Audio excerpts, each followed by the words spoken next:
వరలక్ష్మి వంటింటికి స్వాగతం. ఈరోజు వరలక్ష్మి వంటింట్లో దమ్ బిర్యానీ చేసే విధానం. చికెన్తో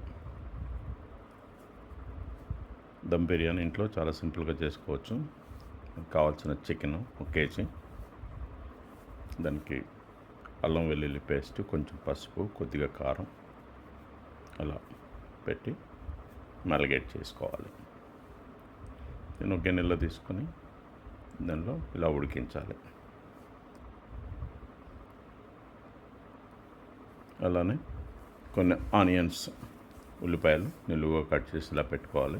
వేయించి బ్రౌన్ ఆనియన్స్, ఒక గిన్నెలో నీళ్ళు తీసుకొని దాంట్లో కొంచెం ఉప్పు, బిర్యానీ ఆకు, అలానే బిర్యానీ మసాలా, లవంగ, దాల్చిన చెక్క, యాలకులు, అలానే మరాఠీ మొగ్గ, ఇలా అన్నీ వేసుకొని బాగా మరిగించాలి.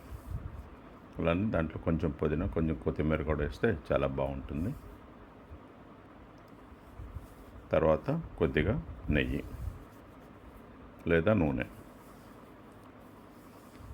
వేసి దీన్ని బాగా మరిగించాలి. బాగా మరుగుతున్నప్పుడు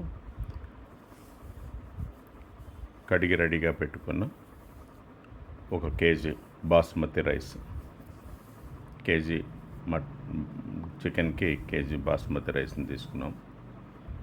అలా నీళ్ళల్లో ఉడకబెట్టిన తర్వాత ఒక 80% రైస్ ఉడికిన తర్వాత ఇలా ఉడికిన చికెన్ ముక్కల మీద లేయర్స్గా రైస్ని వేయాలి. మొదటి లేయర్ వేసిన తర్వాత కొంచెం కరివేపాకు, కొత్తిమీర, అలా పుదీనా, బ్రౌన్ ఆనియన్స్ అలా లేయర్స్గా వేసుకున్నాము. చివరికి మరలా బ్రౌన్ ఆనియన్స్, కొత్తిమీర, అలానే పుదీనా వేసి